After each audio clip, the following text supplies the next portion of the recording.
What is up, YTPC? Andrew here, aka Bluefin Piper, coming at you. Actually, a not too bad Sunday afternoon here in New Jersey. I think I finally understand the phrase, if you're not happy with the weather, wait 5 minutes for it to change. Because yesterday we had the Arctic blast come through and it was like, 6-10 degrees Friday night into Saturday. And then yesterday afternoon, maybe high of like 15-20 degrees.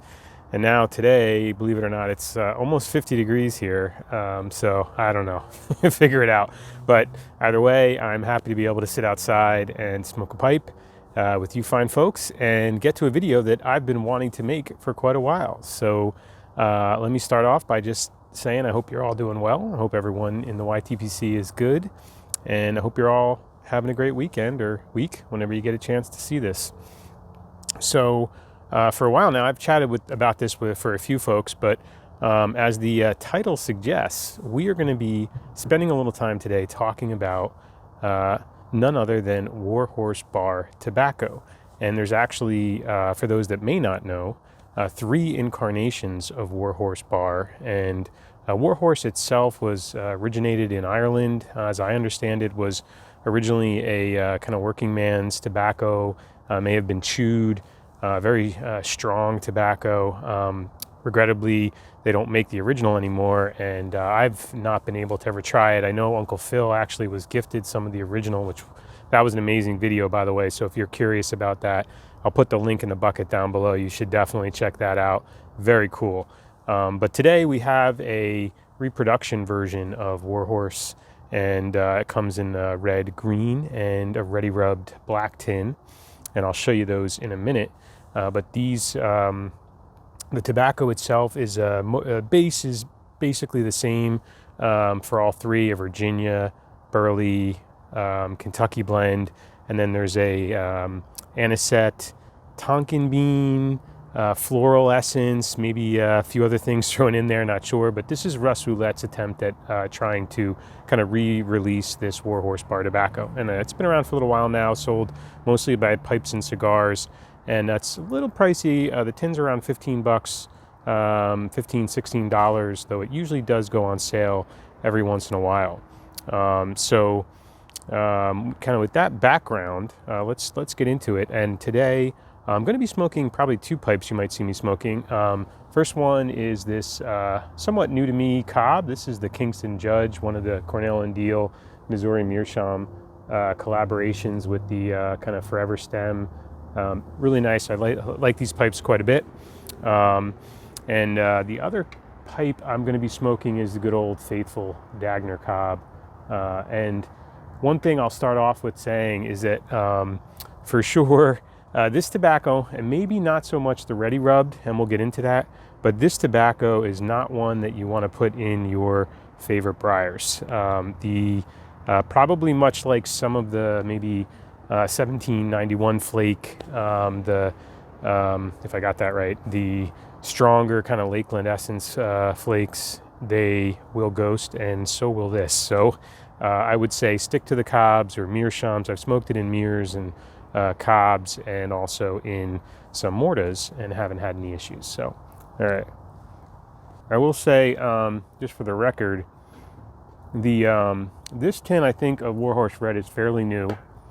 This green is from 2017, so it has some age on it, as is the ready rubbed. And I do think that makes a difference in the cut, and we'll talk about that now. So let's take a look at these tobaccos. Give you guys a look. I know a lot of you are already familiar with the red. Comes in, this is kind of the standard pipe and cigar look. And there you go, give you guys a look. This is again Warhorse Bar Red.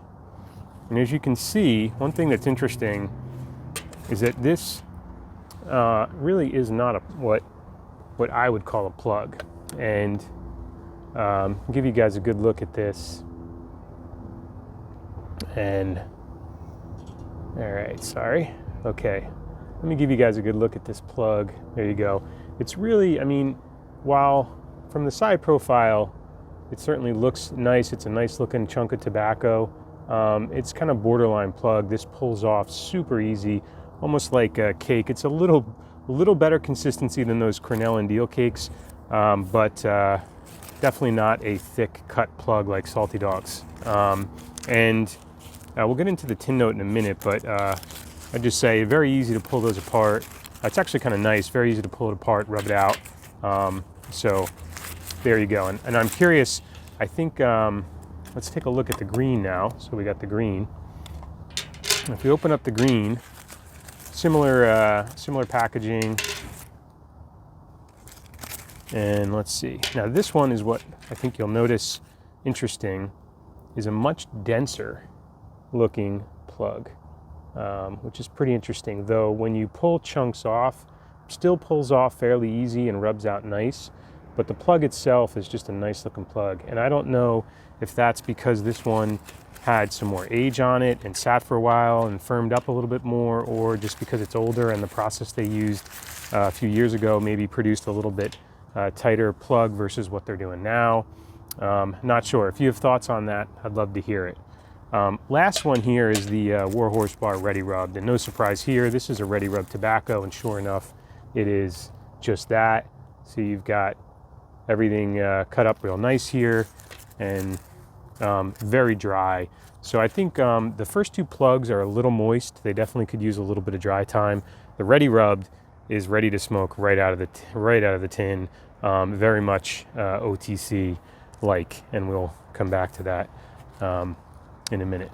So as I mentioned at the beginning, all three of these tobaccos have what's supposed to be a fairly strong topping: anisette, tonkin bean, floral essence, a little bit more, a little bit less.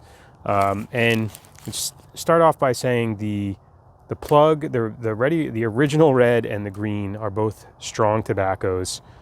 So if you don't like heavy, strong, burly Kentucky blends, this one's definitely not for you. If you don't like anisette, black licorice, tonkin bean flavoring, this one's not for you. If you like those things, then stick with me. So right off from a tin note point of view, you know, the first thing you get is this kind of interesting mix of anisette and kind of this strong tonkin bean vanilla flavoring, and that's in the original. The green is very similar. With the original, if you stick your nose in there long enough, you can start to pick out some of the burly notes, some of that earthiness, but it's definitely dominated by kind of that anisette floral note that comes out of it. And I would say, if I had to compare it, actually, it's a really interesting combination, including the flavoring. And I have to compare it, I would say, almost caraway seed-like is the kind of combination of what you get. The green now, the difference with the green is that the green is, for me, much more aromatic. So when you get the tin note of the green, it's really overpoweringly, cloyingly kind of anisette, vanilla mixed together. Some cinnamon notes, some nutmeg notes in both of those. But really with the red, you can get some of that tobacco notes from the tin, but with the green, for me, really just like they're more heavily topped than the red. And finally, for tin note, let's talk about the Ready Rubbed. The Ready Rubbed itself is really, when you smell that one, very interesting. And again, I'm not sure if this because it has a little bit of age on it, but really very little topping at all do I detect from the Ready Rubbed. What I smell is burleys and some chocolate, some molasses, really very much like an OTC blend like Carter Hall or Sir Walter Raleigh, probably more like Sir Walter Raleigh. Get a little bit of you can detect the Virginias in there. You definitely can detect the burleys, a little bit of hay, grassiness in there, going along with that earthiness, nuttiness. Very little topping for me detected from the Ready Rubbed. It may be there, but it certainly doesn't jump out and hit you like the other, like the original and the green. All right, well, let's get to some tasting notes, and we'll talk about that next. I'm gonna get back to my pipe.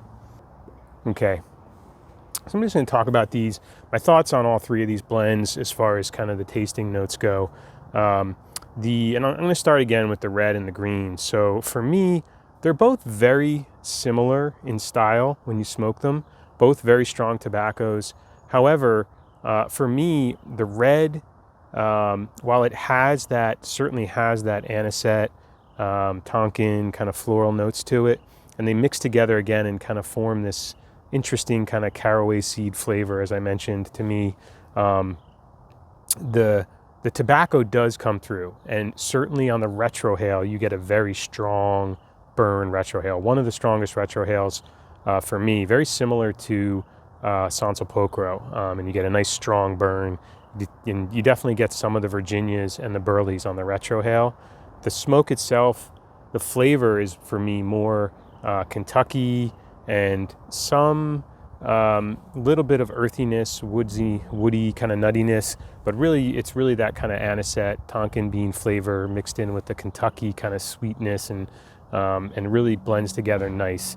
And certainly this is another tobacco where when you get past that first quarter of the bowl, just work through it, and then it really starts to shine. You burn off a little bit of that topping, you get a little more of the tobacco flavor, and the notes that come off the pipe, if you're able to kind of get that side stream, are just fantastic. A little bit of sweetness, get that pure tobacco, kind of burly Kentucky tobacco notes coming off. I just love that part of the smoke for sure. Now, the green is similar, except for me, again, the topping is definitely much stronger, and in the green, I get more of that kind of anisette flavor from the green, and it seems to dominate quite a bit through the smoke. On the retrohale, you'll still get a bit of a strong retrohale as well, but not quite as strong for me as the red, and again, more aromatic to me than the red. All right, with that, let's bring her home and talk about the Ready Rubbed. So kind of a bit of a mystery to me. The Ready Rubbed, which you would expect, just a rubbed out version of the green or the red, certainly to me is not the case. You get, again, more of an OTC style tobacco. They're, interestingly, when you smoke it, the anisette, vanilla kind of flavorings are there. They're very subtle. It's much more kind of burly forward, very kind of Carter Hall-esque, Sir Walter Raleigh-esque, and frankly for me, kind of lacking in flavor compared to, especially when you're comparing it to the red and the green. A bit bland notes for me. And if I'm gonna smoke something like that, I'd actually rather smoke probably Carter Hall or Sir Walter Raleigh. It's just, it was a bit of a disappointment, I have to say, the Ready Rubbed itself. I mean, obviously easy to pack and light, but when I want to smoke Warhorse Bar, I want that strong flavor, I want the strong burn, I want the nick hit, and you don't really get that with the Ready Rubbed, which is a shame. So I also want to note that smooth tobacco, I didn't mention this in the beginning, very smooth, in general, no tongue bite whatsoever in all three of the ones that I smoked here. I've never had a tongue bite problem with this tobacco. No burn or tingling on the tongue. Very smooth smoke, except of course the retrohale, where you get that strong retrohale burn, especially as you kind of get further down the bowl. And one last note for you, as you get to the bottom of the bowl, I found you kind of burn off a lot of that topping. You will get some more kind of chocolatey, burly notes, earthy notes at the end, which again is nice, since the smoke kind of changes a little bit throughout. All right. Well, I'm going to wrap this up, folks. I hope you enjoyed this little comparison I did. And I'm just going to leave you with my thoughts that certainly for me, the red is the winner in this battle of war horses. And it's one that I will continue to buy and smoke. But the green, I'll probably enjoy the rest of this tin. I don't think I'll buy it again. But certainly I know there are folks that enjoy the green better, and that's great. Everybody's a little different. So whatever you enjoy, smoke what you enjoy. But again, thanks for watching. I'll wrap this one up. Hope you all have a great weekend, great week. Till next time, tight lines, happy smokes. Take care.